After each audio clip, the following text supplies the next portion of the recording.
Okay, so ngayon po ay ayusin namin tong tubo kasi nabutas. Napagod na ako magtanggal ng isang part, so si Sheila naman yun. Ayan na, nag-aayos kami ng tubo ni Sheila. Oh, binutas ang daga oh. Buti na lang may spare akong elbow na pang-connect dito sa tubo. Grabe ang laki ng butas na ginawa ng daga eh. So kaya ayan, nilalagyan ko ng kapiraso kasi nabawasan yung side ng tubo. Bawat sa kabilang side nabawas din. Kaya nilagyan ko ulit ng kapiraso para mabuo ulit yung bilog ng tubo.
Ito naman yung sa kabilang part, medyo malaki-laki din ang butas na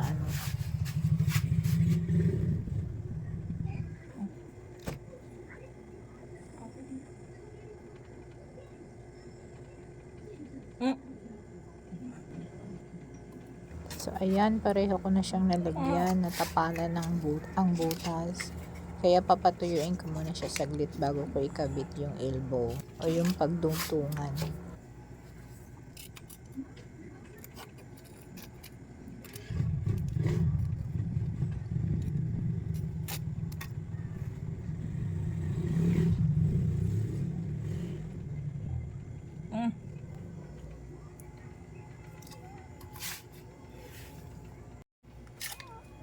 Bali, nilagyan ko din yung pandugtungan ng konting sealant kasi may maliit din butas.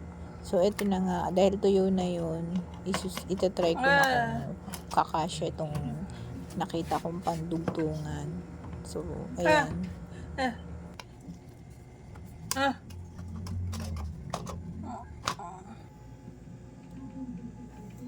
Basa pa.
So, ito na nga po ang final result ng aking pinagagawa. So, ayan, hindi po ako expert, pero ayan, natawid ko. Hey, thank you for watching. Bye!